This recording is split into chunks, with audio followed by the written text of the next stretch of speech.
Hello my friends, welcome to my video about pondering if I could pass on a message from, if you could pass on a message from 2,000 years ago, from Jesus himself, from his followers, from the understanding of the situation that was there, the political, the philosophical,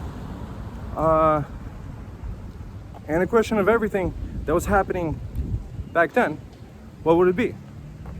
So this is mine with my own personal understanding of the information, and the background context would be this. I've been dealing with ancient coins for probably over 20 years now, and I've held and I've researched, I've identified a lot of coins, let's say. And I've had the pleasure and the privilege to work with some coins that were from the time of Jesus, from the time of Alexander the Great, all these people. And to a lot of people, it would just be like an object, a piece of metal that just survived to our times. But for those that are spiritually minded, they might actually feel the energy of the time period encoded onto that physical object.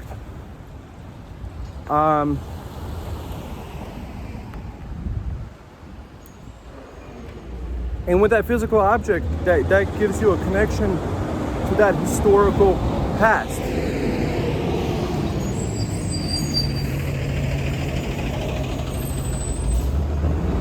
So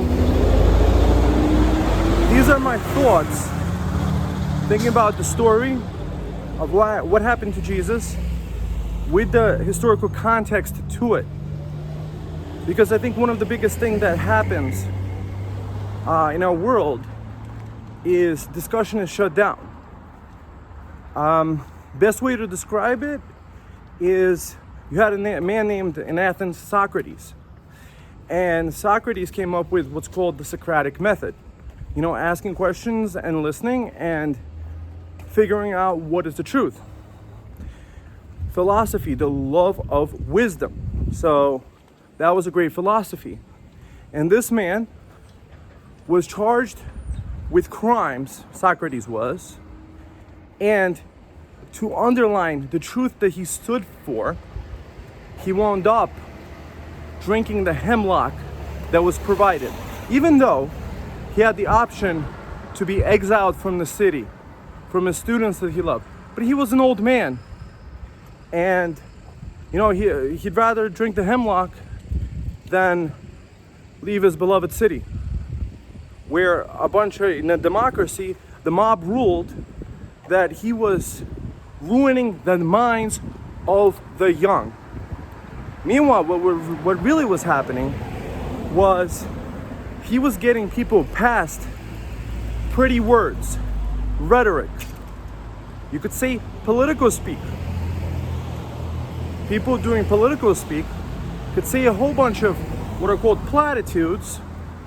Air is great, water is wet, sky is blue, right? And everybody claps for it. And it's almost like a ridiculous thing. But then you have somebody like Socrates sitting around, not even taking a shower, enjoying the conversation and enjoying walks with the students and learning the things. And it was Socrates that I believe taught Aristotle, and I believe it was Aristotle that taught Alexander the Great. And that's probably what made him great, is that when he was growing up, he got to learn philosophy and the love of knowledge from somebody that loved knowledge. Then I'm going to bring another point to you. Plato's cave. Plato talks of a cave that people sit in, chained down. And all their life, they see a puppet show. They see shadows playing on the wall. They see different designs. And they sit there and talk about it. And they have a whole reality created out of these shadows in the wall.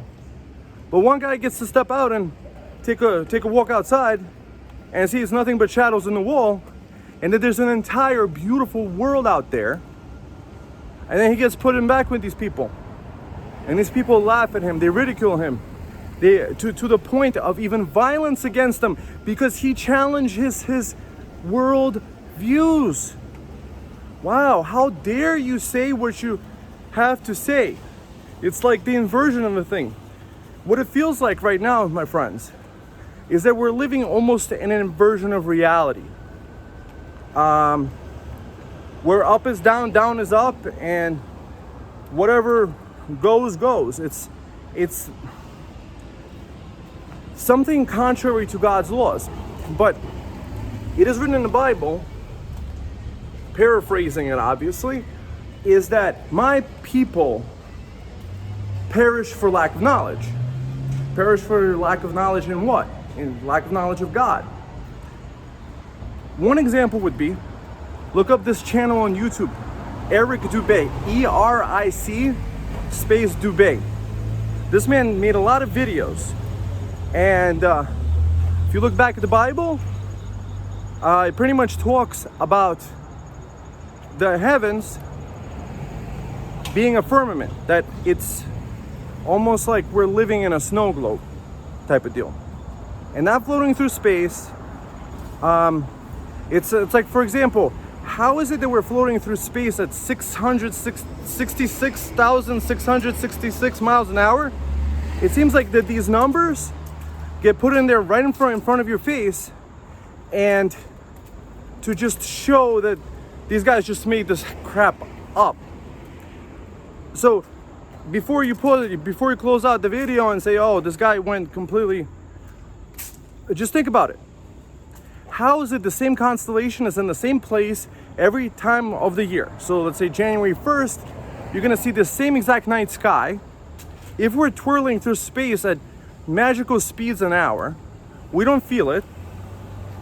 And yeah. But why is that important?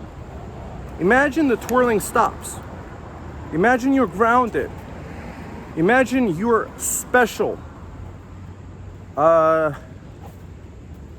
Maybe not imagine, maybe realize it. All the spinning stops, all this. So just ask yourself the question, how can I prove that we're spinning in space? I mean, either way, just look into it. That's all I'm saying, because what happens is right now we're living in a world where we're assuming somebody knows something better than us. So we assume the doctor knows a better way to live. But my question is, how come doctors don't tell people to eat organic food? Because it's a widely known fact that there are chemicals and pesticides in the foods that make us fat and unhealthy and cause cancer and stuff. But I don't hear any single doctors yelling out about it. People keep doing what they're doing. Eating crap food, desecrating the temple of the body. You know, if we're created in God's image, like if some people say in the Bible, let's say this, right? And this is our temple. Where do I live? I live in my temple. And if we're desecrating it, if we're using intoxicating liquors, if we're overeating, eating unhealthy food, especially from the fast food companies that put, God knows what chemicals they are, stuff from the floor. There's been so many scandals about it. If people aren't making their own home cooked food, organic food, or maybe even perhaps growing it.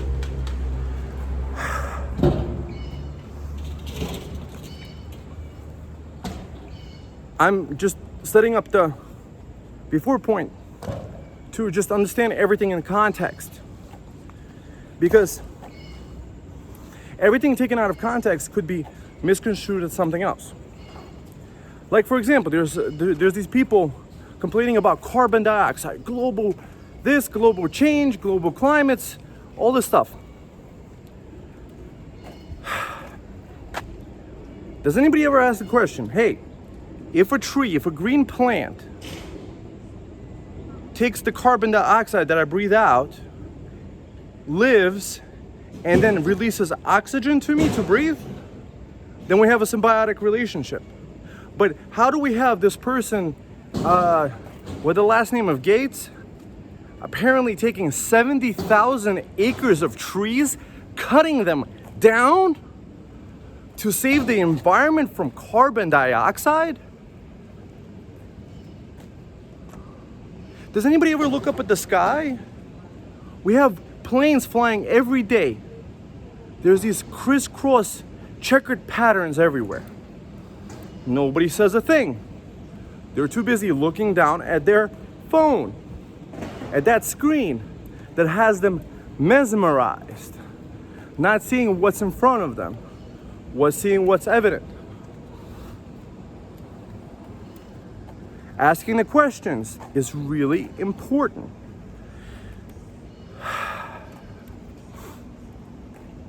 So now let me bring up the contextualization that I have of Jesus Christ. Jesus Christ was a good man. You could say son of God. But then at the same time, you could say that we're all sons and daughters of God. You know, his mother Mary is also known as a saint. And her mother was also Saint Anne, who's also a saint in Christian information. So here you had a man called the truth out and pretty much said what was obvious to everybody. But unfortunately, he got caught up in horrible political intrigue at the moment that caused him to be crucified. My contextualization of the crucifixion is this. So there was two choices. Procurator Pontius Pilate. By the way, I have his coins. You know, Jesus did exist. There's plenty of evidence for it. I refuse anybody to ever say, oh, just because he's equated with a lot of these pagan gods or whatever, that he didn't exist. It's a fallacy in logic. But anyways, Pontius Pilate, there's coins of the guy that exist. We know in the Bible it was under Pontius Pilate. He was tried and crucified. Okay. Two options. Jesus Christ, a really good guy, and Barabbas, who was like a killer and murderer of people. But looking at the contextualization of this is Barabbas probably had compromising information or other way to use his influence to get released. You know, there could be some sort of intrigue going on. Think about it like Judas. Judas sold out Jesus for a bunch of coins. And he could have had the most honest intentions, like, hey, I'm gonna get 30 coins, and I'm gonna be like the most popular kid there, and I'm gonna take 60 of my friends, and we're all gonna go to the temple and pray to God. And they just want to meet Jesus. I mean, they told me they did, right? But then he sold them out to be tried and crucified. But that's the interesting thing about Judas, was that he was the treasurer, the coin collector, the guy that got all the donations for the group that Jesus was with. And if I understand it correctly, it was in a story where Jesus is getting anointed by this woman that brought this very expensive oil. And Judas cries out to him and says, how dare you have that oil used up on you? We could sell that oil for 300 silver denarius coins and give it to poor people. I mean, there's a bunch of hungry people everywhere. But he was misunderstanding. He was judging. Don't judge or you won't be judged. But in the end, the most horrible shit happened to him, and he did the worst thing ever. But, the road to hell is paved with good intentions. You could just think about all the different intentions the guy could have had, right? So if there's a group of people, they're paying people with these expensive silver coins, and for stuff that's not like positive, like, hey, here's some silver coins, buy some food for all the poor people. That's fantastic. But to have somebody betray their teacher and elder, that's a different story. So by that same extension, Barabbas probably was one of the guys that was hired to do the dirty jobs. And that's why he was pardoned, because of all the sins of the people that was there. But you see, on the other side, Procurator Pontius Pilate, he was letting a mob telling him what to do with Jesus. He should have been, these guys are a bunch of idiots. Just let them go.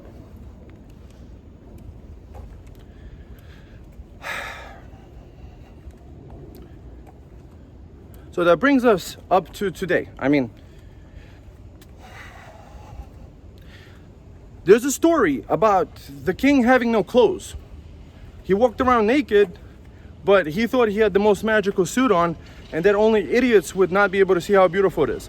But then it took a little child say, hey guys, the king has no clothes, and everybody saw through the illusion.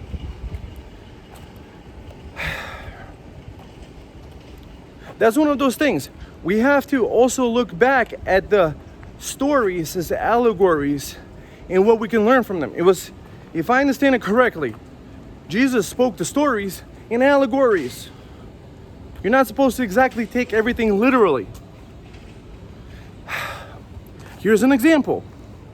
How do you train a flea? If you put a flea into a cup, it's just gonna jump out. But if you put a lid on the cup, that flea is gonna hit its little tiny head over and over and over again until it learns to jump a little bit below the lid of the cup. And eventually you could take the lid off, even though the flea knows how to do it, can jump out of the cup. It won't, because it's always thinking there's a ceiling that it's gonna hit its little tiny head on. That's another way of describing what we've been living under. It's called trauma-based mind control.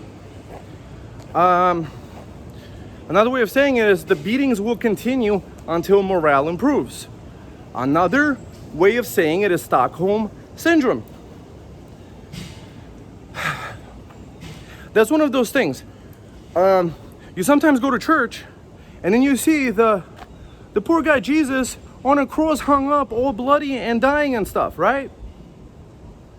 So why is it at church people are going there, right, and looking at this poor man being hung up and killed? I mean, it's a different story if you have a picture of Jesus, like a nice icon, and then you have the different saints, and you can think about their lives, what they stood for, and what the morals of the story they could do. But no, they put this horrible depiction of a man getting murdered in front of everybody. And then they say, you're a sinner, over and over again, and then people start repeating that they are, and then they got to pay donations to the church. So that's one of those things. Like one time I remember coming into a church and everybody's wearing a mask, and then there's these guys with these like long handles with a mask. They're trying to collect money from people. I don't know, like just think about it. Like if Jesus walks into that church, that's probably the last time he's ever gonna walk in there. He's like, wow, these people just don't get it. Because think about it like this.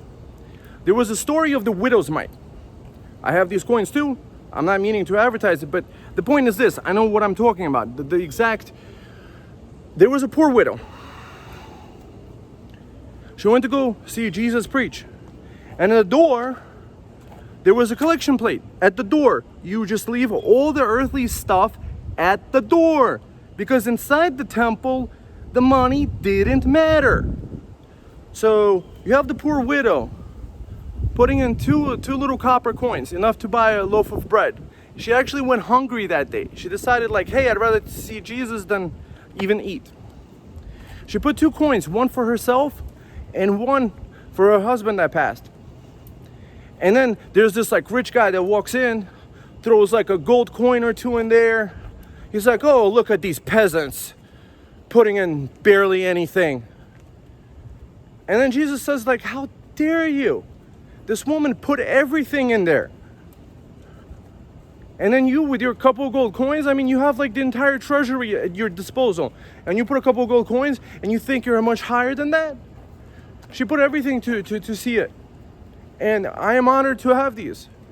And you could feel the energy of the people that were there. That's the thing. That's what they don't want people to know. Just think about it like this. You enter most homes, let alone a Bible. I mean, that would be great. If a person has a Bible on the shelf already, just one book in the entire world, fantastic. That's really great. But the most educated, the wisest people have read from all the books. You know, you could learn from Socrates. You could learn from the Buddhist philosophies, the spiritual teachings from all different times. To be a better person, philosophy, the love of wisdom. I mean, if you're not loving wisdom, what are you loving? You're loving maybe the opposite of it, ignorance. So just think about it like this. The syntax, S-I-N space tax, T-A-X, is in the syntax, S-Y-N-T-A-X, syntax. Not knowing what you're saying, not knowing what you're doing.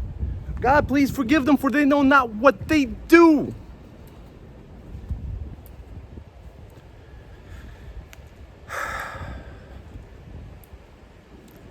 My point is this.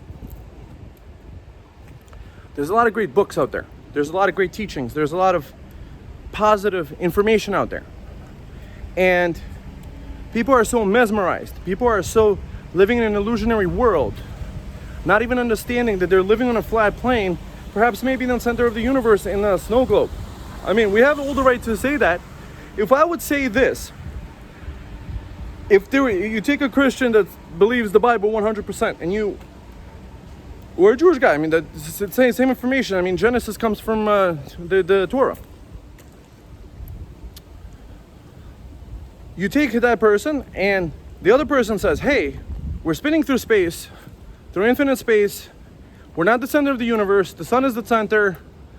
Somehow vacuum and non-vacuum mix together. You know, when you put vacuum and non-vacuum, everything that's in a vacuum would suck out the vacuum, kind of like a vacuum cleaner. So why does not our atmosphere fly out into space? Oh, you're gonna magically say it's gravity. Great. And then magically also people believe in theory of evolution, that they came from, that their uncle is a monkey, and somehow they evolved from a monkey into a human being. That's basically denying the divinity of God, creating us in our image. Great, good job. I mean, another step completed.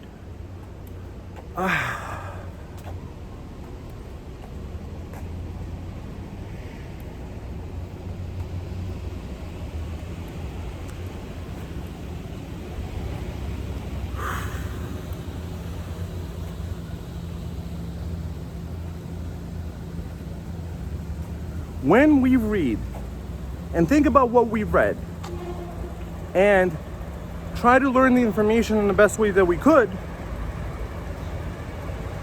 we will stop living in an illusion and a delusion.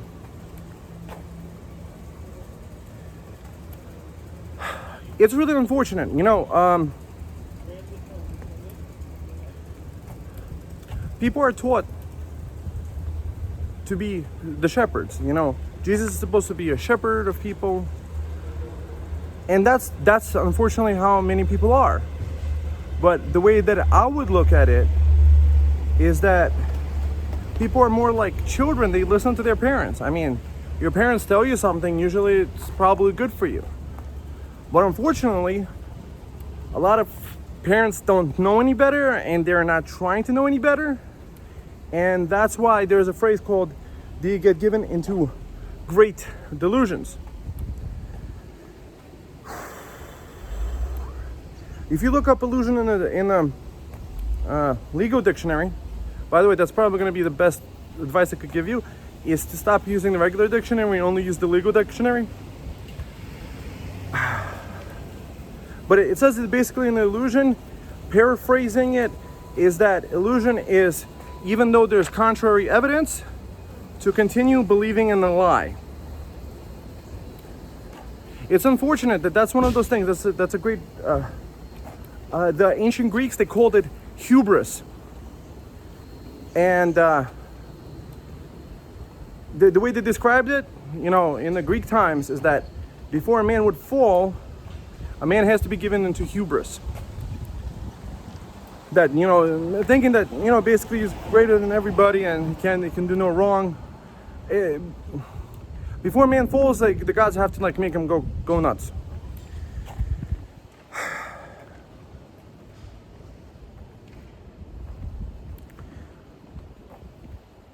It is unfortunate. People are not questioning their reality and letting this stuff happen to them. But it's like one of those things that it is said in the Bible is to be kind of knowledgeable, to be open-minded. For those that have the ears to hear and the eyes to see what you're talking about. There's a great film I might recommend to you. It's called They Live. The synopsis of that movie is that this guy finds these sunglasses, and then when he puts them on, the illusions of the world get moved away, and he realizes the whole world is being kind of like controlled by some sort of alien creatures that look like skeletons and stuff. Cool movie from the 1980s. It almost describes the way the world is now. He puts on the glasses, and it says, like, for the beautiful sign that, you know, is selling a product that says consume, obey, things like this.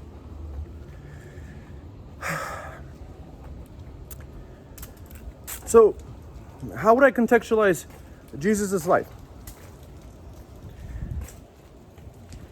You have this great man walking around, and there was a great temple in Jerusalem that, you know, had all the wise teachers in the temple, the Holy of Holies, all that beautiful stuff.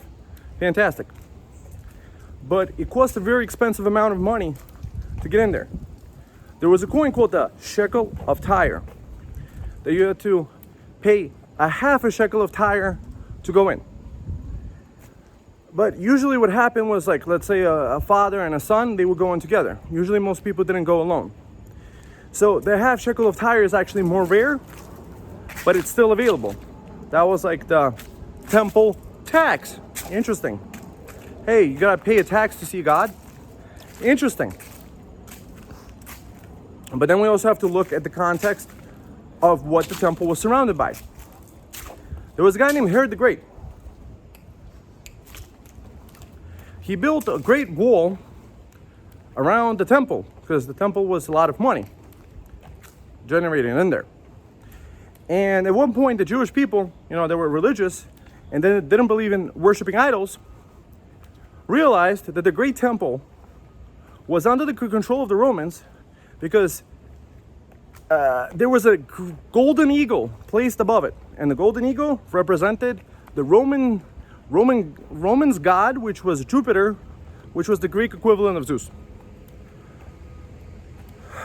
So they got pissed.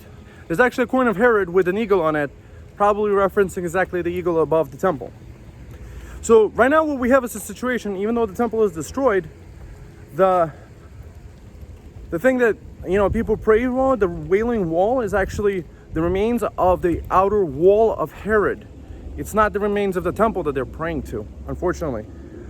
And then what I want to say is this, is that, let's say you have a house, and it's your house, you put a wall around it. And if you're a Roman, and you put a wall around it, and you put an eagle on top, saying that it's under the control of you now, what happened? Did Herod mortgage away the nation? Why do I say this? Herod also built other cities. One of them was called Caesarea Maritima, the city of Caesar. Interesting. So, if we understand it correctly, Herod got involved with the Romans, got a bunch of cash from them, and then a silver coin gets brought to Jesus, and to try to entrap them, like, should we be paying taxes to the Romans? And Jesus say, render unto Caesar all that is Caesar, and render unto God all that is God's. It wasn't, see, the church, because it's been sold out to the Romans since the Council of Nicaea, perhaps, possibly, that's one thought of idea, is that Jesus told you, hey, pay taxes. But he basically said, render unto Caesar all that is Caesar, and render unto God all that is God's, because he asked him, whose name is on that coin? It says Caesar's. So it's the guy's name on it. You use his money, and I mean, like, there's probably some, like, I mean, you use the money, you borrow the money, you create contracts, you create agreements, and now you got to follow what he says. He says to pay him taxes, you pay him taxes. I mean, also, plus, I mean, you have a whole bunch of soldiers that could kill you if you don't give them money. I mean, your life is worth more. Might as well just give them up. That's understandable. There was a point in time after the Great Temple was destroyed in 69, 70 AD. Masada, also the last fortress where I think it was 300 Jews left of the rebellion, quote unquote, of the first Jewish-Roman War. Yes, that was also built by Herod. That's just interesting. Just Herod the Great definitely deserved it, and that's the unfortunate thing. If I understand correctly, it was in David Hendon's book, The Guide to Biblical Coins. He might have been talked about it there or somewhere else, that Herod gave an order that upon his death, that all the prominent citizens, the Jews of the place, would be gathered into a great arena and slaughtered on that same day, so that the entire nation would weep for him. But basically what happened is the people did get rounded up, but the order was never followed, and these people were saved, and it was actually a blessing that this man passed. Who knows? It might have been actually with Herod's orders that Jesus needed to be brought out. I mean, if people were saying, oh, he's the king of the Jews, how long does he think, like, you know, if you're a man in power? If anybody ever watched the Game of Thrones, I mean, very raunchy film, don't show it to kids, but that's what it might have been. Who the frick knows? I mean, if he gave an order to do that on his deathbed, well, he couldn't give an order to, like, hey, everybody in the mob yell, we want Barabbas? Maybe Barabbas worked for him. Who the heck knows? Because that's one of the things. We don't know every side of the story. There's two sides to every story, and then there's the correct side, that everything that happened. So,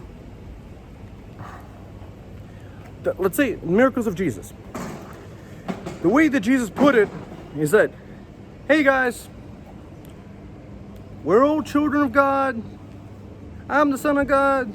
You're the daughter of God. He's the son of God. You believe in God? You can be from God's kingdom. And you could be a king in your own right. A sovereign. What? This man is teaching people to be free people and to have a direct connection with God? Nah, we can't have that.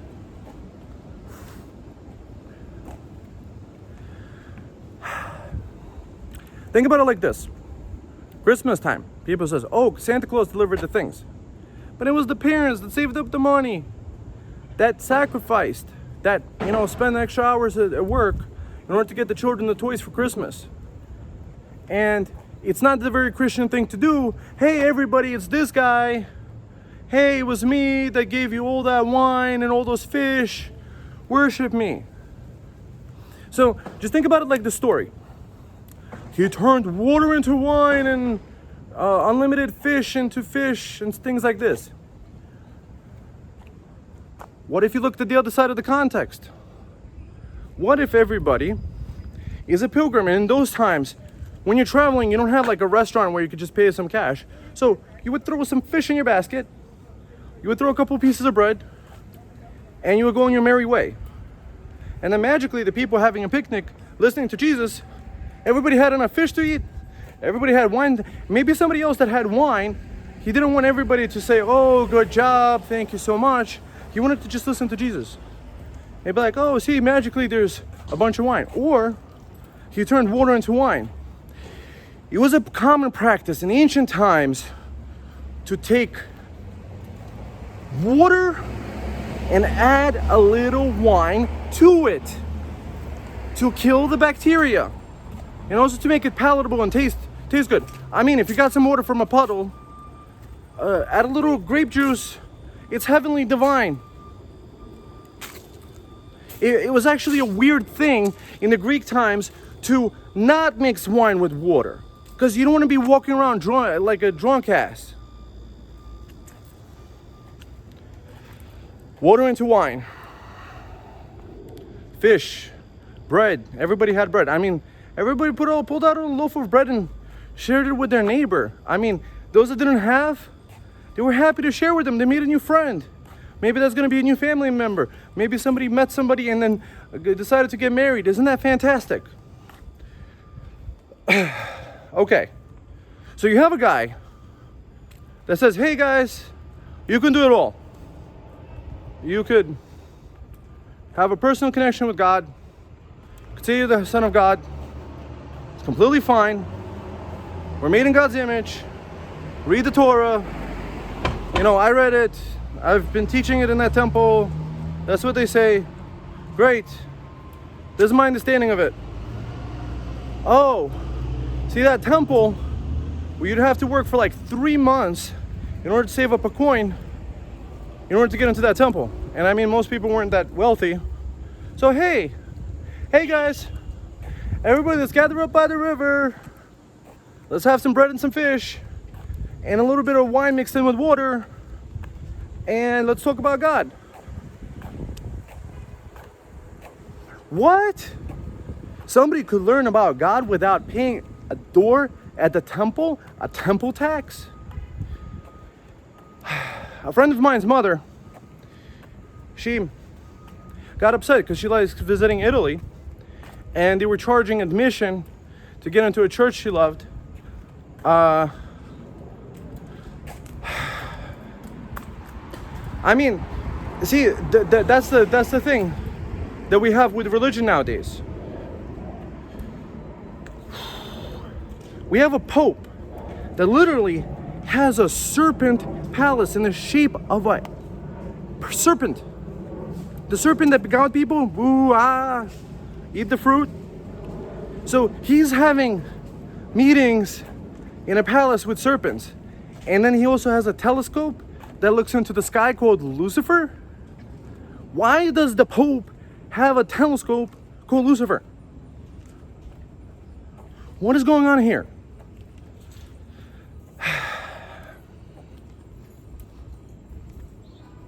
I spoke to a man that's Lutheran, and my understanding of it was there was a guy named Martin Luther who basically said, hey, Catholic Church, stop letting people do anything they want. I mean, absolving them of their sins and selling some sort of condolences or whatever it is.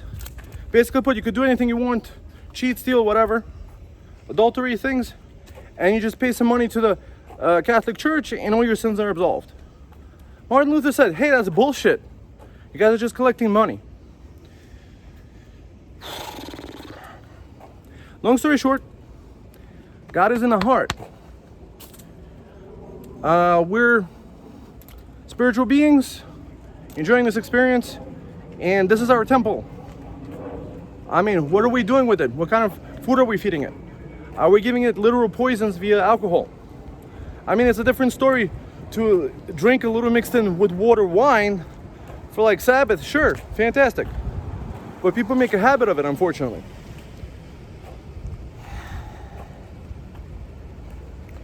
So, summarize the world. People are thinking that they're in a spinning ball Earth. Oh, quick addition. Werner von Braun, the man that created the NASA, the space program, to go supposedly in space. He put a quote from the Bible, the Torah, whichever one you subscribe to. I mean, it's the same quote. Basically, the heavens declared the glory of God, which is in the firmament. So, you have a guy that designed the space program and made people go into space, supposedly, and then he puts a quote from the Bible saying that we live in a dome, like in a snow globe type of deal? What? Well, most people don't know this. They're too busy watching Netflix. The Puppet Show from Plato's Cave. And then anybody that says anything contrary to what's on TV,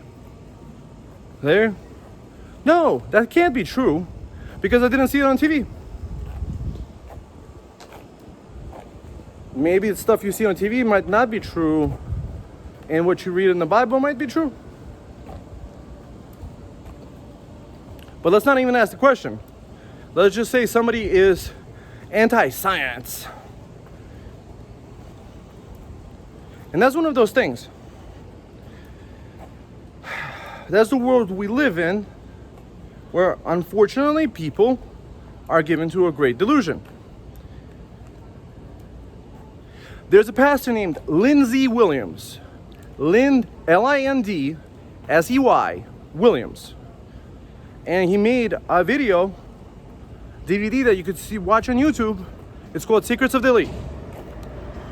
Long story short, there are people that have been in control of this entire world that have been learning and teaching the craft of enslaving people.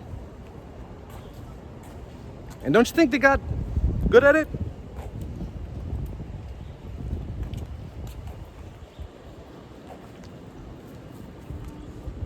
Lindsey Williams was a pastor that lived with the elite class of the oil fields in Alaska. And they revealed their secrets to him.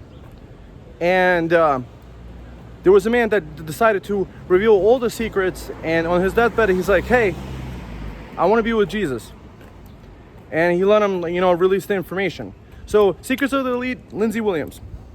Check it out. It's a very interesting look at the things. Okay. So, let's get back to the world, the context. Okay.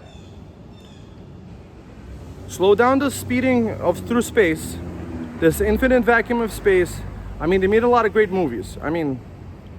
But the latest India landing on the moon, really? I've seen better graphics in 1995 video games. They didn't even try. They probably think everybody's that stupid to believe that all the shit that they see and hear just because it's on the news media that's been owned by wealthy interests.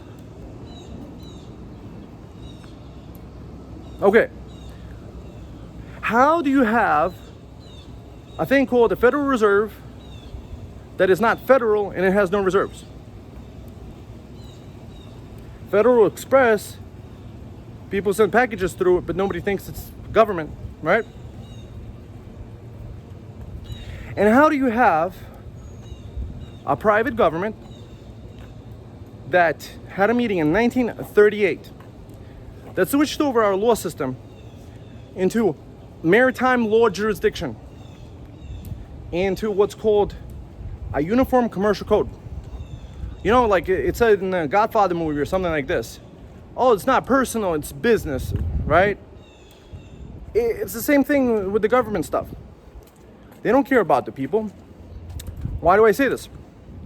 Well, after Lincoln was gotten rid of by banking interests, most likely, because he issued money out of the country's reserves, or just magically the greenbacks.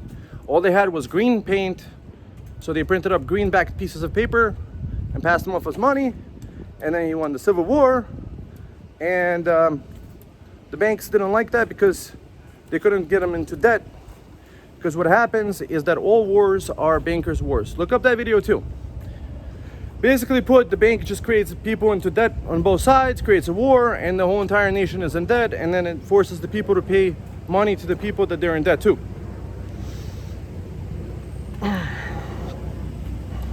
So in 1871, United States of America went from being like a government of and for and by the people. A new government was created called U.S. government, and in 1871. So it's been a corporation since. What is a corporation's prerogative? The corporation's prerogative is to make profit for its owners. And I don't believe we're the owners. And the interesting thing is this: in 1873, there was a congressional law passed, basically in 1873, also known, aka the crime of 1873. They stopped letting people bring in silver and gold into the U.S. Mint to get the equivalent in gold and silver coins of the United States. Isn't this freaking cool? Imagine this: you could have an old Mexican coin, a Spanish real, you know, the pirate booty, RR80, and it's all worn out. It's been cut up into pieces. What they did in the past was, because there was no change, they would take a big silver coin and cut up into pieces of 8. You hear about the pirates, like the pie. Imagine a little pizza pie of a silver coin of a Spanish, what was called an 8 real coin. And you could bring that to the mint. You could bring your fork, you could bring your spoon, you could bring anything silver or gold. And after whatever the expense of minting the coin, you could get the coin. So they stopped that. Now you only could get gold. And gold is pretty easy to monopolize. I mean, eventually you could get all the gold, put everybody into debt. Everybody's gonna bring the gold in. And then you couldn't even have that. 1933, under the Banking Act, Roosevelt declared everybody enemy of the thing. So, interesting story about the 1933 stuff. In 1933, on March 3rd, 33, a bank that was closely connected to Henry Ford had a bank run. They kind of like did a bank holiday. They closed down the bank. News spread, and that made everybody distrust banks. Everybody ran. Then they declare on the Ides of March 15th, I believe, a closure or opening of the banks after a bank holiday. So Roosevelt went on the radio. You could listen to the radio broadcast on Wikipedia. Roosevelt went on the radio and said, hey, stop keeping money under the mattress, bring it to the banks. So reading the Federal Reserve paper that was cited underneath, that's where I found out about the Henry Ford stuff. That people brought in back 1/3 or 2/3 of the circulating currency. But then, less than a month later, Roosevelt declared ownership of gold to be illegal. So all the gold, all the private gold was seized from Americans. The nation was bankrupt. It owed its life and soul to its creditors, the banks. So 1933. So now people don't have gold. We were forced to use the paper.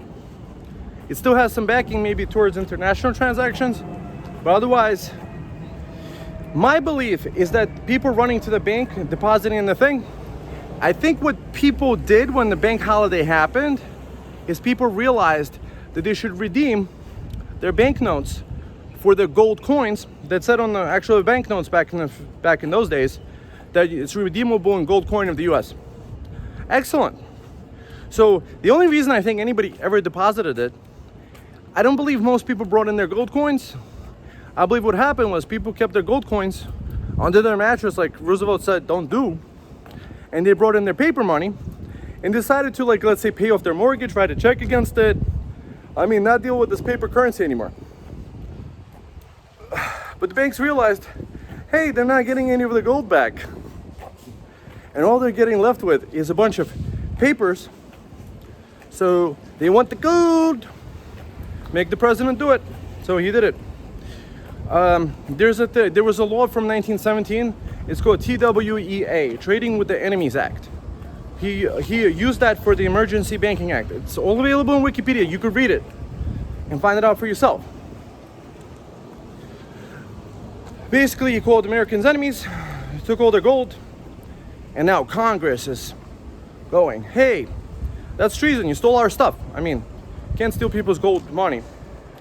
So since then, what we've been operating under is a fiat currency system, more like a bank credit ledger system. So everything is credit and debits. The guy that signed the Federal Reserve Act into law in 1913, he said, I unwittingly ruined my country. Unwittingly. See, this is what happens when politics good people get hurt, and you have a situation. So there was a landmark case in 1938. I forget what it was, but it was basically a guy in a railroad, next to a railroad. He was standing by a railroad car, and that railroad car knocked him out, hurt him really bad. And under common law, he had a tort. I mean, the railroad's train hurt him. But it turned out the Supreme Court threw out the case. Why did they do it? Was because in 1938, there was a secret meeting, apparently, supposedly. Look it up yourself. It's in a treatise called the UCC Connection. Judges don't want to talk about this because they can't never admit it.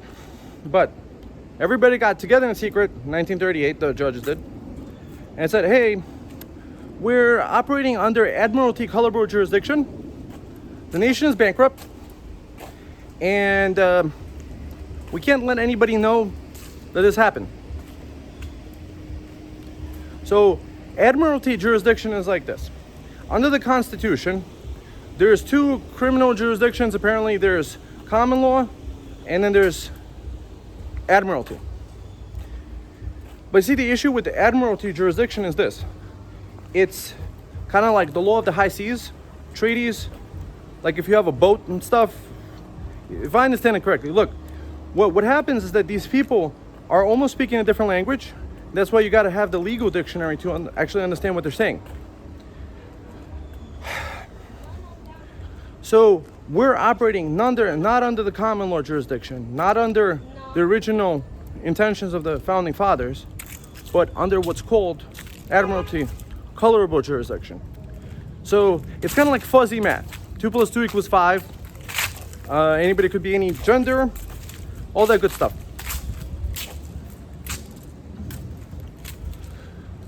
But there's always a remedy. You see, like, for example, if you dig a pit for everybody to fall into, I haven't tried this myself, but this is what I read. I'm learning the subject. This is interesting stuff to me. I like learning history. I like learning this stuff too. There's a guy named high space frequency radio on YouTube. He has hundreds of videos, and this guy, you could call him a jailhouse lawyer type of guy. Very smart. He figured this stuff out. So with Admiralty jurisdiction, you're actually supposed to have a contract, but essentially we don't have a contract. But the way that everything operates is that they assume that you know what to do and that you're supposed to have the contract. But it's actually under the 6th Amendment of the Constitution. It says this, that you're supposed to know the nature and charges of the crime. So you could say, hey, is this civil or criminal? Let's say they say it's criminal. Okay, great. Under the Constitution, I know it has 2 jurisdictions. There's the common law, and then there's the Admiralty. I know there's not common law because then you wouldn't have fines for like not wearing a seatbelt. So is it an Admiralty? And then the person would say statutory. We're operating under the statutory. But then you could say, hey, what is the laws of civil procedure for statutory jurisdiction? Apparently there is none. I'm not a lawyer. Hey, look your own advice. But if I understand it correctly, because we're operating under Admiralty, and these people will never go under oath admitting that they're operating under Admiralty law, Now we have this situation.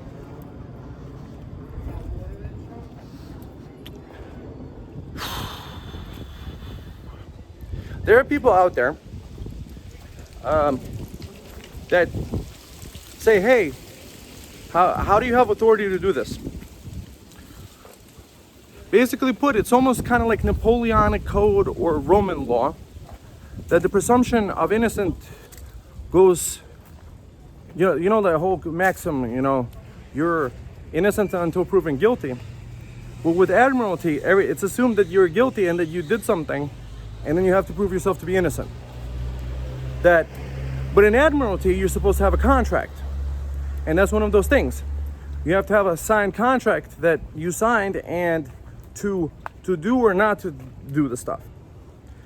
And that's the situation that we're living under. Because otherwise, in the Constitution, you're supposed to have a fair trial with a jury of your peers before you're deprived of any life, liberty, or property. I mean, when's the last time that happened with a speeding ticket or something like that?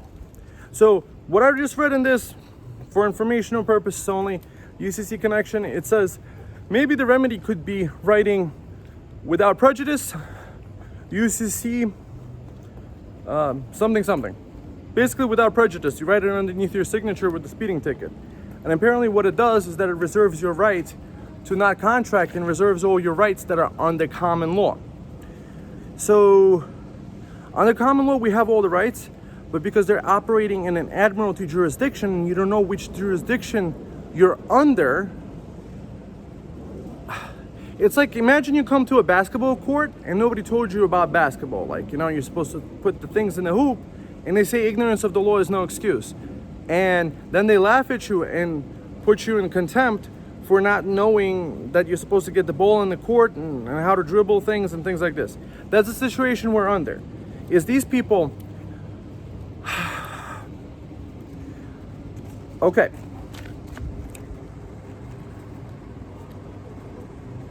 These people use the same words we use every day.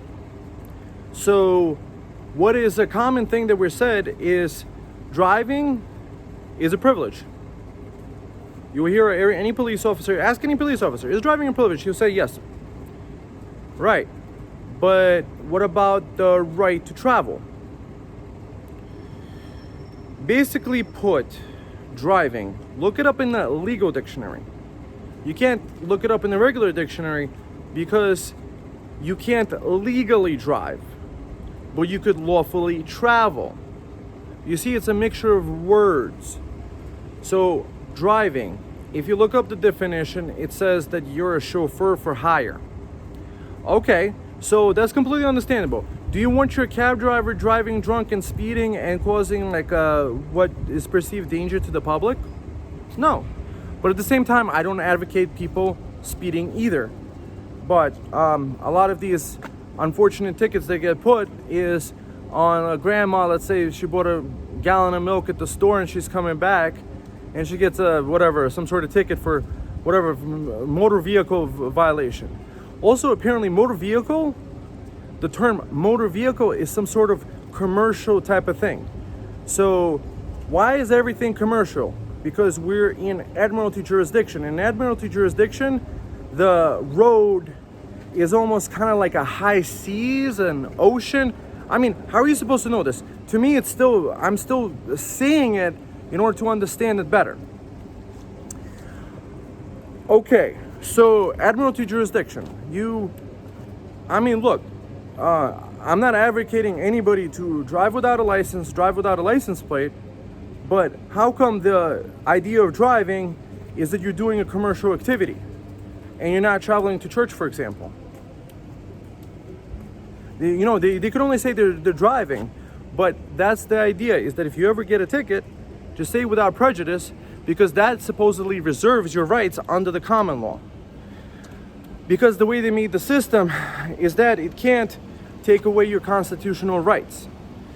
And the better way to describe it, as somebody put it, is that if you don't use your rights, you lose your rights. So by showing up to the court, there's an implied jurisdiction that everything is correct, that you have a contract that you signed up to follow the rules and regulations, to wear the seatbelt and all that stuff. And you don't know what jurisdiction you're under, and that's why you end up paying, and that's why you can't even say the word Constitution, because they could even hold you in contempt for that. So according to that reference, I mean, I could link it below, some ebooks to read, but that's just interesting. But just watch the high frequency radio guy. He has the information well put, and it's very interesting stuff to think about, like how we got here. But you see, the biggest thing, their biggest Achilles heel that I've found thus far is that, remember their names. What the Constitution does apply to is to the individual employees of the corporation that we call the government. So let's say John Smith. Don't use their title like Sergeant or Honorable or Judge John Smith. John Smith took away the specific right. So apparently the way the system works is that it's adversarial. This is reading one book, so I haven't practiced this myself. Just saying, that's what I read and coming to the understanding. So maybe we'll come to the same understanding. Maybe there's some better information out there, but I have my mind open. They can't commit fraud. So what it is technically what the government did is that it's fraudulent conveyance. So what the government did was took tax money, bought up all the roads, and then turned them into a private road, and turned the right to travel on that road from a public road into a permit to travel, which is a driver license, and they created a way to create money from controlling the traffic. And it's all commercial terms. So your regular dictionary, I think, should be thrown in the trash almost. And there's a legal dictionary called Bouvier's legal dictionary, and there's also a dictionary called Black's Legal Dictionary. Read only those definitions. Yeah. So there's a phrase that fraud vitiates everything. That even like 50 years later, you could be like, hey, the government defrauded me on this, they didn't fully disclose the information. Because when you have a contract with somebody, they have to come to a voluntary agreement, be disclosed of the terms. That's the idea. Like, let's say when you're buying real estate, you're supposed to know everything you're getting into before signing it. So that's what they got us used to, is that think about all those different websites we sign up to. Let's say Facebook and all these other websites where we have to click the agreement. And we don't know what's in the agreement, but it could be the most egregious things. But, we sign it and they take all the rights. And that's the same thing. That the system, it operates on assumptions. And because we don't have a correct educational system, and unfortunately people aren't taught to question their reality or question authority. Like if an authority tells you, like the Pope tells you while sitting in his serpent palace to do this and this and this, it's a good question to question him. And why do we even need churches? Did Jesus tell us to build a church? I don't think so. I mean, it's a nice organization. I mean, you could have somebody reading the Bible for you, or you could... Originally, the founding fathers, they wanted us to learn to read, to be able to read the Bible with our family. That was the original intention, to actually be moral, upstanding people.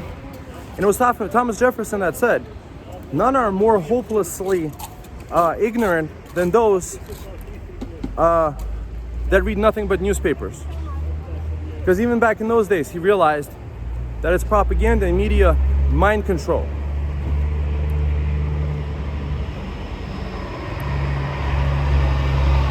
That's one of those things. If somebody says, hey, if I don't want a specific substance being injected into my body and it's untested and all that stuff, like the biggest thing that they say is you're being anti-science, right? But isn't the idea of science in the first place is to question the hypothesis and have a reproducible result? Isn't science about questioning? I would say the term science has been turned into a religion in itself. And you have religious fanatics, saying, I believe the science, right? And then what happens is you have a person, hey, I am Fauci, the jaw. I am science. Really? Okay. So he's the Pope of the new religion of science? Interesting.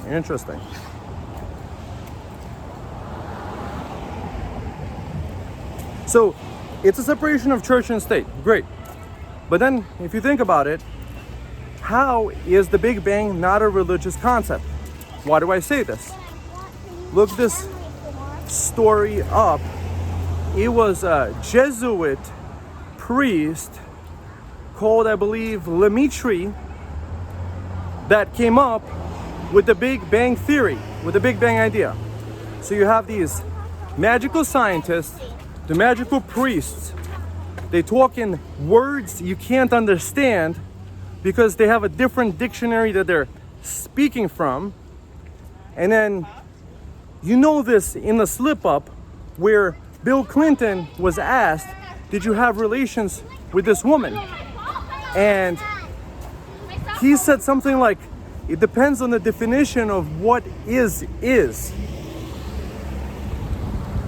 So that's just ridiculous.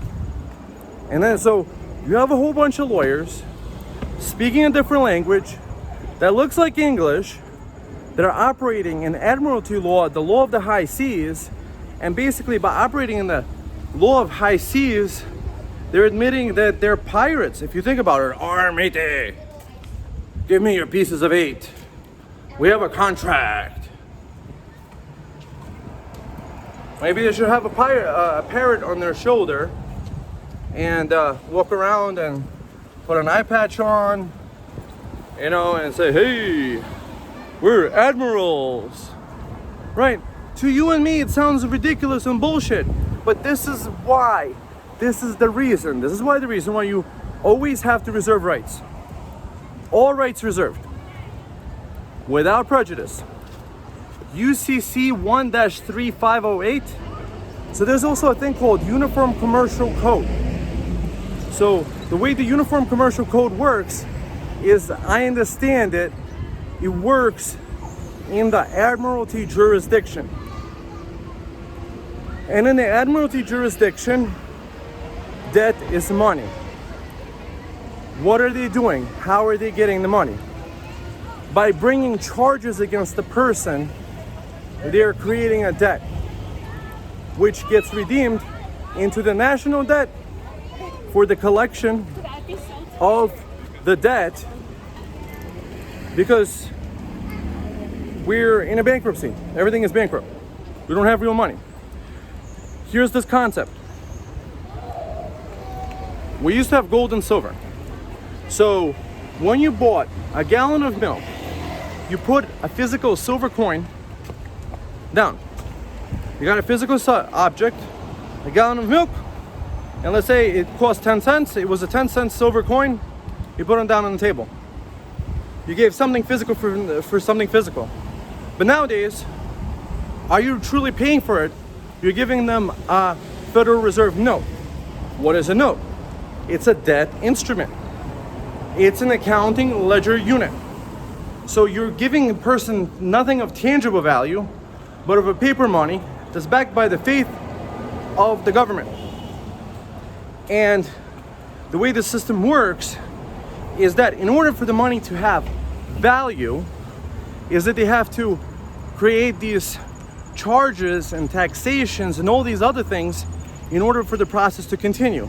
Otherwise, the monetary system will go down to the intrinsic value of it, which would be zero. Because essentially, the money is backed by our own labor, our own creative spirits. We sit in the job just to provide for our families sometimes, or even ourselves. And that's supposed to be our money, but supposedly they could tax it. But here's how the scam works. It's in the words. The sin tax is in the sin tax. They've been charging us a sin tax for being ignorant. But at the same time, why aren't the schools teaching this in a 5th grade level? That's my question. I mean, people should know civics, law, how to plead, what is the Constitution, all that stuff. How come this stuff is not being taught? Because they don't want us to learn, because ignorant people are easy to control. You could take away everything. You could just give them pretty words, tell them that you're doing this and this for them, but in the end, they would never admit that they're a bunch of stinking pirates.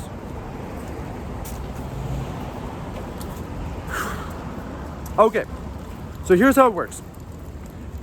You and I, if we so choose to believe, we're created by God. God's image, fantastic. So there's us here on the physical plane, and there's God, let's say, up there, above us. God gave us like the 10 Commandments, and we follow those good rules, and we are good people because of that, and we could live peacefully on this earth. And this entire earth has been given in a trust over to us to enjoy it. My viewpoint is that we've never left the Garden of Eden. We never left. It's still the same garden. I mean, does it have to be a geographical location? People take everything too literally. What it is that when people take advantage of God's laws, is they don't get the benefits of God's kingdom. I mean, all this is for us good kids to enjoy, and the bad kids, they have to toil. Unfortunately, I mean, because they don't know how to play nice. I mean, just like, hey, you have a tree, it makes food, you just pick apples from that tree, but not from the tree that you were told not to pick from. But you see, it's another allegory. What it is why is it good to catch the kids stealing the candy at 5 years old? Because you could teach them better. Because one day it's a candy, next month it's a baseball card, and then before you know it, this kid is stealing cars and getting put in jail for years. So that's the forbidden fruit, the knowledge of good and evil. To know what is good and evil, and to still choose to do the bad, and getting away with it over and over and over and over again, until you have these people that they just want to get caught. It just seems that what we have in the world nowadays, the corruption is so rampant, it's so in your face. They're like, what kind of bad, it's like these people are saying what kind of bad shit that they could do to a person before somebody says, hey, that's not the right thing to do. But you see, we're in a system that could work perfectly. I mean, money as that could work. Like, for example, if you increase the money supply,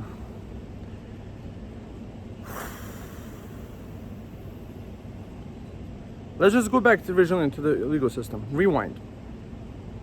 God's children, that's my opinion. You're open to you could believe that you're a monkey's uncle. Go right ahead. But this might skip right over you. There was an amendment, the 14th Amendment, that was created because of apparently some sort of Dred Scott decision. And back after the Civil War, he created what's called a federal citizen, a U.S. citizen.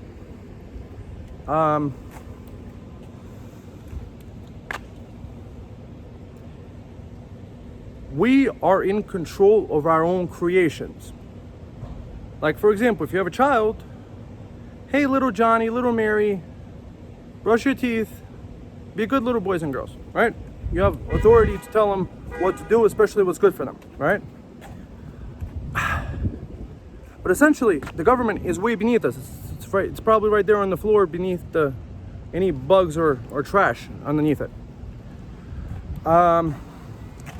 Because we're supposed to tell it, hey, I need, sanitation, I need water, I need good coinage, I need good money and stuff like that.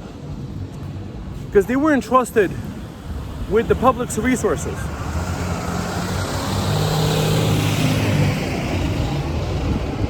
So everything you should look up for yourself and go further into it, obviously.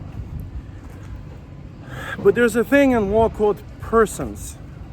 A person is not a human being like you and I. In other words, it's a persona. In other words, it's a mask. In other words, it's a corporate entity.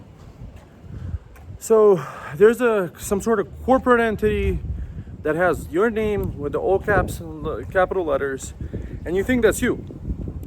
You are you. You're not a name on a piece of paper. That's pretty obvious. But these guys assume because they created it, they could create rules for that little name on that piece of paper to do things. Kind of like playing the games of Dungeons and Dragons. Maybe it's nothing more than that. But you see, the problem becomes, is because children are not being taught this, or we're all not being taught this, because how do you control people? It's through ignorance. Is that they could keep going away with it. We keep thinking that we're that piece of paper, that we're that name on the thing, that we're that entity that has no rights, because we didn't reserve them. How are we supposed to know? Apparently we have God-given rights, and you have these people that assume that you have no rights, because that what we're arguing or talking about is a name on a piece of paper. I know, it's mind-blowing.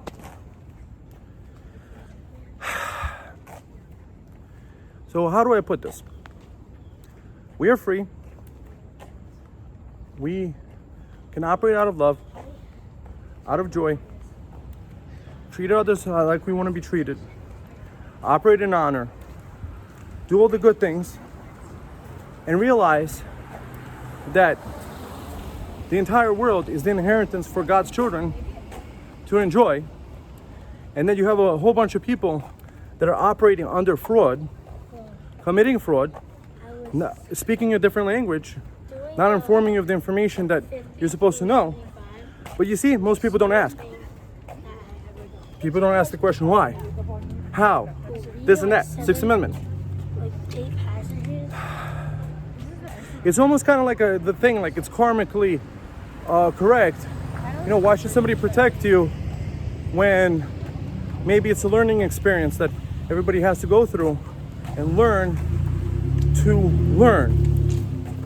to stop being ignorant, learn to stop following authorities, especially when you know they're wrong, and stop feeding a beast that is enslaving you, and just have your own personal connection with God and learn. Never stop learning, never stop growing. Either you're growing or you're dying. There's really no in between. But that's one of those things.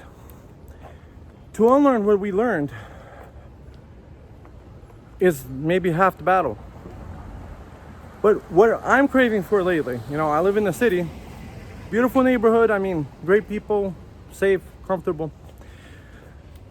But what I yearn for is my own land, my own fruits and vegetables, my own maybe animals, my own chickens, and have fresh eggs every day. Let me tell you a story. My great-grandparents, they were in Russia, in the Russian kingdom, under the Russian czars. And they were called by the Communist Party fists, some sort of like derogatory term for people that had their own land, had their own animals. And my grandfather was the 13th child born to my great-grandmother. So we had land. And the king, the czar, we call him a czar, the king, Tsar Nicholas II, and under the kingdom, every child that was born you got more acres for every boy that was born. You got, let's say, an acre or two of land for him to have his own land to farm and bring his wife to. Imagine this.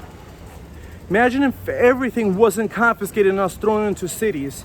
And my great-grandfather, I believe, was actually shot for saying a poem against the communists. And they could have actually wiped out my entire family and I would have not existed. But, you know, thank God, God shined, you know, guardian angels. Thank God for that. But basically put, everything was taken from us. But it's almost in our roots to be close to the soil, to be part of the land, to enjoy God's creation and to have our own Garden of Eden with our own families, with healthy kids and running around. But just think about the situation with the cities. I've heard the statistics that average rent is $2,000 a month and average income is like $40,000. So people are paying half their money just to rent in a town that's overcrowded. You can't grow your own food. The water is being polluted with a chemical that's supposed to make us retarded called fluoride. They used to use this in concentration camps. Look it up. I mean, there was EPA freaking employees that were arguing against it, but they still have it in our water. So we have that in our water. We have a system where kept ignorant, poisoned, taxed, and you have to judge the people, you have to judge the tree by the fruit. So what is the fruit that we've gotten so far with the situation that we're living under? We have unhealthy society that doesn't believe in God, that is overpaying for a piece of land to live here, overpaid, overworked, overtaxed, and feeling like they're an insignificant speck, a little piece of dust floating through space where the sun is more important than we are.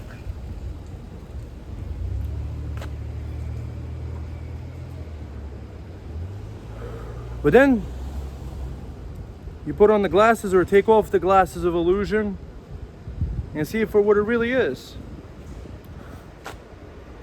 A garden of Eden God gave us. Hey, I love this garden. That's kind of nice. I should be doing a little bit of gardening. So that's my wish, and that's my wish for everybody. I mean, if that's your calling, I mean, I think everybody might want a little bit of space and fresh air and have it all be reasonably priced and not to be taxed for it. Also, this whole taxation of property tax doesn't make sense. But the way I understand it correctly, researching the subject is this, is they took the original title to the property, called the deed, or what's called the allodial title. The allodial title created perpetual ownership of land, and you're basically the king of your land. You don't pay any tax to anybody. You don't pay any. Does the king pay tax to anybody? No, he doesn't. He's sovereign. Long story short, there's a house, county recorder. I don't own property myself, but I'm learning this process so that I can own it in the future and own it outright if I could. That's what I'm looking to do. But anyways, they took the original paperwork, the deed, the allodial title, and they put it on registration inside some sort of document, a plot map, P-L-A-T, plot map, P-L-O-T.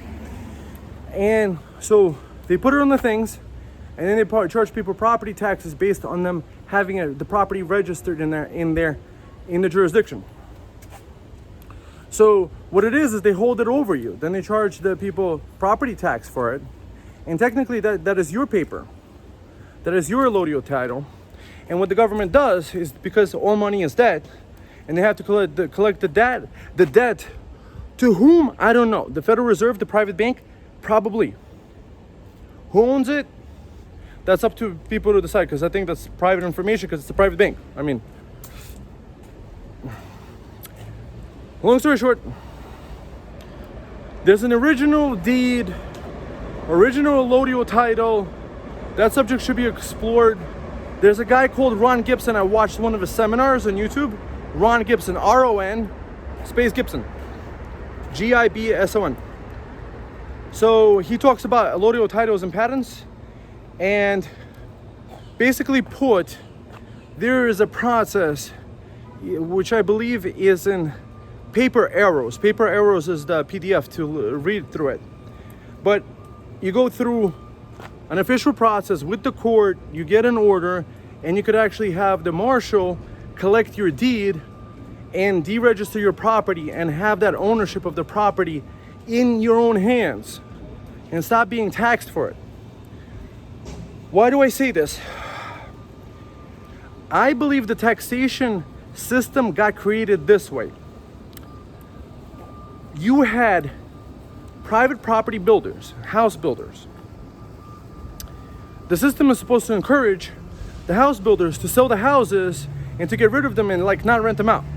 So it charges them property tax. So that original property tax they were charging the original builder of the house, somehow they transferred it over to you, and then made you kind of like a builder or something like that. I have no clue what the authority they have to charge you on your property.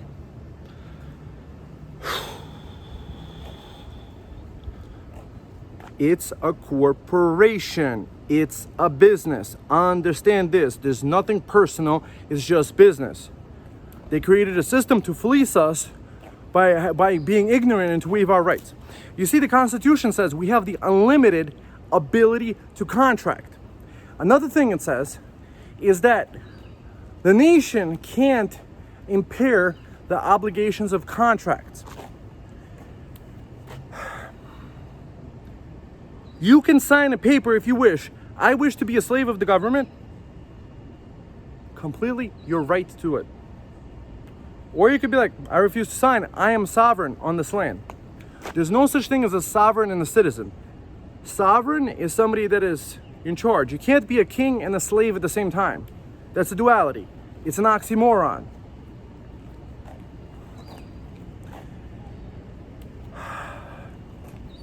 But you see, the founding fathers had that idea.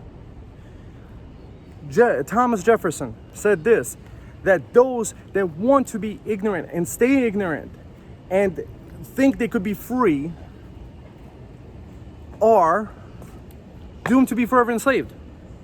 Paraphrasing. And then it was also Thomas Jefferson that said, hey, if we let private central banks control the issuance of our currency, then the people will wake up homeless on the continent their forefathers conquered. Conquered through fraud or sword. Back in the day, you used to have like an army, fight off a whole bunch of strong men willing to defend their country and, die to protect them. But now you could just commit some stupid fraud on a paper, make up some maritime admiralty bullshit, and then have a person sign it all away out of ignorance. I don't know. It's like the phrase goes, fool me once, shame on me. Shame on you. Shame. I don't know who the shame is. But anyways, we shouldn't walk around being fooled all the time. I think that's one of those things. There's a movie called Yes Man. The guy said yes to everything, right? Perhaps maybe we should be a no man. No, I'm not interested. No, thank you. Learn to say no. N-O. All rights reserved. Without prejudice. UCC 1-305, maybe? I'm just remembering this off the top of my head. So, we know in my family, boom, communists, great-grandfather, gone. Took the land. I could have been a wealthy landowner, maybe like 5th generation by now, and had a whole bunch of land, a nice wife in Mother Russia. And you see, that's one of the things they don't want us to do, is to be wealthy and healthy and self-sufficient. Think about a farmer. There is a phrase that all wealth comes from land. Okay, land produces gold and silver. You could mine land. You could also grow chickens on the land. You could grow apples. You could grow tomatoes. You could grow potatoes. You could grow this. Just dream building here. And Yeah. Oh, another story. Now, my grandfather. Let this be a warning to those that love money over people. And let this be something that a lesson, an allegory that could be learned from. I don't usually share this, I'm sharing this with you like maybe online on YouTube. So basically put, in Russia, we had a private central bank, yes. Central plank of the Communist Manifesto, but that's besides the point. And we had several devaluations, but not like in America, like 5% a year, 10% a year. We could still deal with that. I mean, could still survive, invest right, stop eating as much food, or, not feed the kids or something. I don't know, all that good stuff that comes from inflation, unfortunately. Long story short, my mother and her sister, they grew up in what they thought was in utter poverty. They wouldn't buy them anything, and they wouldn't put all this money into a bank account to save for a rainy day. But what they did by saving for that rainy day, that bank credit, that coupon code, that whatever is intangible currency that the government can issue willy-nilly, is that it could get devalued. So that money that was supposed to be saved for the rainy day got devalued 10 or 100 times once in the 60s. And then my grandfather lives with mom, and she's feeding him and taking care of him and all that good stuff. Because that's what people used to do. People used to like live with their families and take care of the elders and respect them, and not throw them into like a public institution to be like dehydrated and wait to die. But that's no judgments here. Long story short, he again lived in poverty for years and years and years and years, had enough money to buy a beautiful car, do all that stuff. And mom was working hard. She had me, and they could have bought a fridge and stuff like this. And what was enough to buy a beautiful, wonderful, brand new car turned into what could only buy like a pound of meat. And then he complained how sad he was that he spent it. And then my mom was like, hey, like I could have used that to buy a car for us and all that stuff. I mean, I'm working hard, it's kind of hard to do the stuff. Anyways, stop loving the money, love people. Invest it into people. That's the thing. The moral of the story is you invest into family. Make sure they're fed well, they have everything they need. And then sure, maybe you could have a couple bucks in the bank, but with the way the banking system is, if you know how it works, better to invest into real tangible objects or education. But I'm not saying education in regards to colleges. It's like we live in an upside down world where the colleges actually make people more stupid, make people learn stupid political ideologies that are completely incompatible with humanity, with morality, or even just anything that would continue the stuff. And it's like a parasite mind virus that is like that apple, that they can't stop it. They took that bite of that forbidden fruit and they're giving into grand delusions. And there's a phrase, and I read up this the terminology of the term illusion in the dictionary, for the legal dictionary, and it's like even if you prescribe all the facts in the world, they'll still double down. There's some sort of like malfunction. I don't even know how to explain it. It's like if a person is a trance, you really can't wake them up. Shake the dust off your boots and leave it. And the way Jesus put it is, don't put pearls before swine. And you're the pearl. You're the wonderful, human, loving human being. I mean, treat others like the way you want to be treated, but like also just see if they're treating you bad too, don't give them the positive treatment. Save it for the person that could treat you back positively. I hope you understand what I mean. So I see the situation now. There's a whole bunch of you baby boomers actually control a lot of the wealth in this country, and there's a whole bunch of younger generation that unfortunately can't afford a single thing that you guys had working in a grocery store 30 years ago.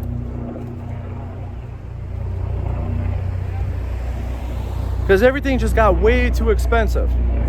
Oh, so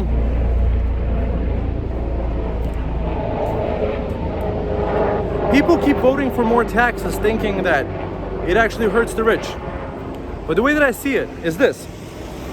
Our country is owned by a bunch of private interests, and if it was actually hurting their interests, they would call these politicians that they own that are in their left and right pockets and say, hey man, stop this stupid shit. Wouldn't you think so? Just think about it like this. Imagine they called one person essential worker, an essential person, and the other is trash, non-essential workers. How dare they say this? This is just the most abhorrent crap I've ever heard. The mom and pop shop got to close down, but the liquor store stays open? That's essential? Walmart stays open? That's essential? Costco stays open? I mean, just think about it like this. Imagine they said, Costco, close down.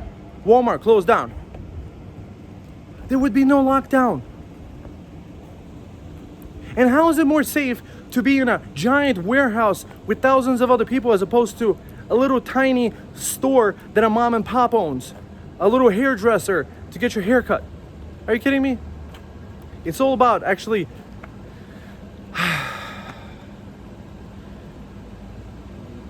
control. It's about power. It's not about the money. It's about the power that the money gives them. I mean, goodbye all the politicians. Give me control of a nation's currency and money creation, and I care not who makes its laws. I mean, obviously, you're just gonna buy up all the politicians, and you're gonna tell them what to do. Hey, you want that nice thing? Okay, so let's just get that established. The wealth keeps getting transferred, but then we have to ask how. Well, through education, and these guys have a whole bunch of lawyers, and I keep hearing this word thrown around. It's called trusts. What it basically means is that the wealthiest people in the world own their real estates and all their stuff in trust form. What it allows the family to do is to keep the property in the family without having to pay all the crazy, they're called a death tax, it's called a probate. Basically what happens is even if a person leaves a will, all that property the person leaves over for his family, it could be held up in courts, and it could be also held up for ransom or some tax if they don't have it in a trust. In a trust, the property is owned by a legal entity that is private, that is not registered with the government, called a trust, and there's a trustee. So the example given, let's say somebody is in the wealthiest of families, he goes like, hey, the house, I trust this lawyer guy, and I put it in this trust to make sure that the kids that are like 12 years old right now, that they're gonna get the money from the rents from the house, let's say, the beneficiaries. And then the money stays in the family.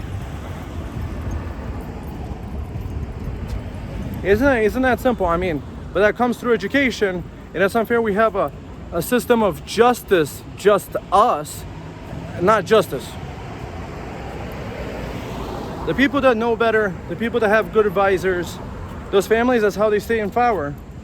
And unfortunately, nobody blows the whistle, because you see what happens also is that there's good people. You have like Jesus walking around having picnics with people, teaching them good stuff about God, and then he gets crucified. How dare you teach a person to do better, to be better, to be the change you want to see in the world, as Gandhi put it. Peaceful, happy. I mean, he did walk that one time and kick around the money changers, threw their coins overboard. That's how he probably got the hit contract on his head, because it's a good business, you know, having a whole bunch of religious people wanting to enter the temple, pay any price to get in there. But then he said, hey, you don't need a temple. Let's have a picnic. Let's become friends. Let's become neighbors. Let's extend our family. Let's be a flock of sheep. And then, like, you're a flock of sheep. Nobody knows which one is Jesus. Everybody got long hair. Everybody's wearing a toga. Ooh, which one of you is Jesus? So the guy gets a kiss from Judas. That kiss of betrayal. How horrible that is. But just think about it. It's also kind of like the travel type of deal. And you also had a situation where, remember there was a woman that apparently committed adultery, and he threw himself on top of her and says, "He who is without sin cast the first stone." He was willing to even take the hit for the woman that did commit adultery. And meanwhile, these guys throwing stones, they were committing adultery themselves. Like the stories, they're allegories. Like, hey, what is a good person? A good person stands up for people. Isn't that wonderful?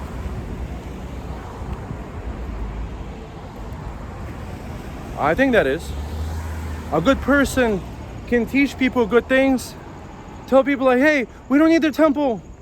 Or, hey, Peter, we want to go to, let's go to the temple together. But I don't have a coin, Peter said. And then Jesus was like, hey, just go fishing. I'm sure there's like a bunch of rich guys that were like went fishing, probably dropped like 20 coins in the freaking lake by accident. And he catches a fish, and it's called Peter's fish, and it had the shekel of Tyre in there, the coin. And then Jesus got to go with Peter into the temple. Isn't that a nice story? I mean, like, what? So there's some people say, oh, Jesus didn't exist. I mean, okay, so history doesn't exist, everything doesn't exist because there's some sort of similarities. But then I think the similarities is that our religious teachings, they come from previous ones. And we learn and add to them and things like this. And I don't know what was, there's a thing called the Apocrypha. Chapters, entire books that were left out of the Christian books. So we have a book that was standardized under Constantine the Great in 326 AD at the Council of Nicaea. So a bunch of bishops got together and they said, this is the book, this is the only book, and every other book is, you're evil and following Satan. Okay. So you took a religion that, had a lot of different variants, a lot of different ideas, a lot of different spiritual teachings from different places, and then you condensed it, you dumbed it down. Like, for example, there's a book called Think and Grow Rich, which is the condensed version of The Law of Success in 16 Lessons by Napoleon Hill. Good books, I recommend them both. They're really good. But The Law of Success is the original, it's longer and it has more information. But to each their own. And from each one you could derive a lot of benefit. But the point is this. Be rational. It's like, I found myself at one point asking, like, what would Jesus do? And just that question alone. Asking the question. You get not because you ask not. Knock and it shall be opened unto you. Seek and you shall find. Okay, if you're sitting on your butt, looking at the phone, watching Kim Kardashian or something, shaking something, what are you seeking? Are you seeking to spend the time and not to think? That's fine too. That's the free will. You see, the way that I see it is God doesn't want a bunch of slaves. It's the other person in this world, let's say, that is controlling a whole bunch of people that want to be slaves. Hey, I want a job, just over broke. Why? If they keep penalizing you for it, why even do it? I mean, it's a different thing working on your own farm, making a living. Sure. Like, what can I do to make a living? Hey, I could grow some potatoes and sell them at the market. I can paint the person's house and get paid for it. I could build a house, sell it, and make money. I mean, there's a trillion different ways. But people is like, somebody got to give me something. Give me a job. Give me that job. Okay. You're going to get given a job that is not of your own choice, that is not of your own calling, and you could be miserable, and then you have to drive into something. Anyways, long story short, it is what it is.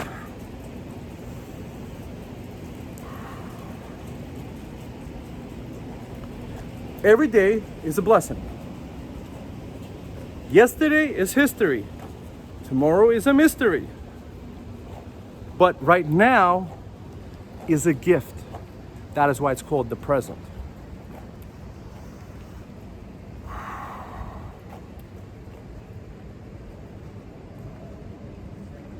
So, I hope you had some takeaways. I hope I was able to share my heart and soul and what I thought what Jesus would share and my understanding of it. And help another fellow human being to take the red pill and see everything for what it is, the Matrix. And then it's a beautiful reality. Wake up to the truth. We're in the Garden of Eden and a bunch of snakes came up with some signatures, the contract that they assume that you know that they committed through fraud, and fraud vitiates everything. And if they got you to sign some stupid shit you weren't aware of, you're not beholden to it. You can't sell your soul. It's not yours. So, God, thank you for this day. God, thank you for these blessings. I mean, do you say thanks for every meal that you eat? Are you eating a good meal? What are you doing to wake up? Are you appreciating the people around you? I mean, what would Jesus do? That just like walk around and just say, hey, what would Jesus do in this situation?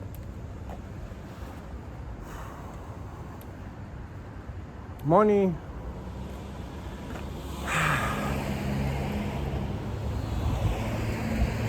It's not that money is evil. It's the love of money over people that is evil.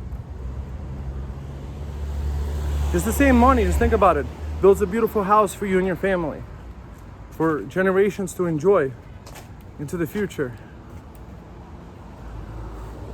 How could that be evil? But if you have to do some stupid shit for it, maybe it is. If you have to hurt somebody for it, what's even the point? Why can't you help them? There was a story about a guy that was friends with all the stock market people in the 1920s. And he got caught for like stealing their jewelry, the wealthiest people in the world. And when he was in jail, they asked him like, who was your biggest heist? Who did you steal from the most?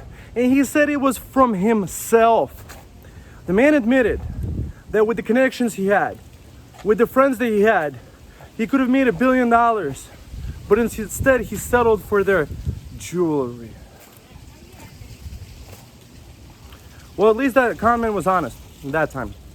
But the point is this, is that everybody could change. We could change in a second.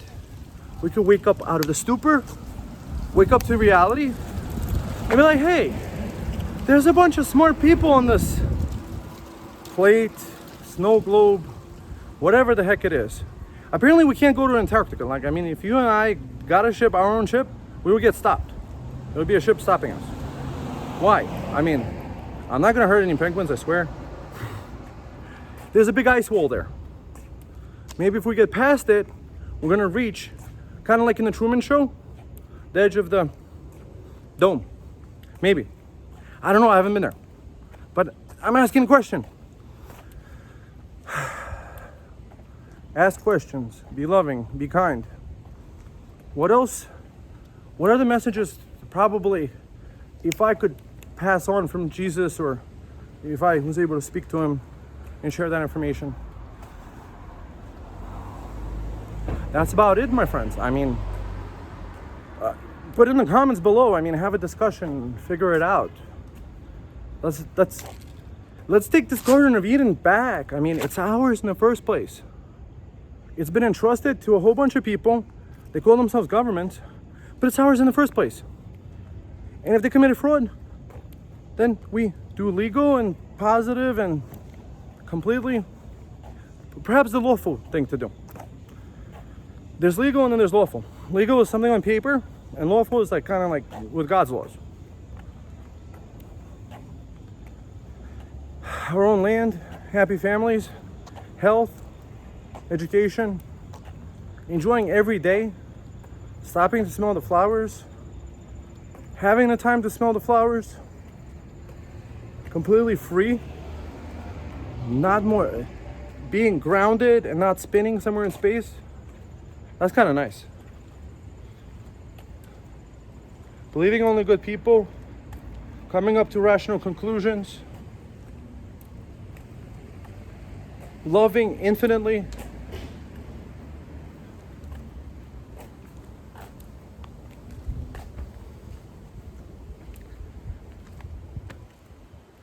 I hope you enjoyed this as much as I did sharing it with you. I love you all.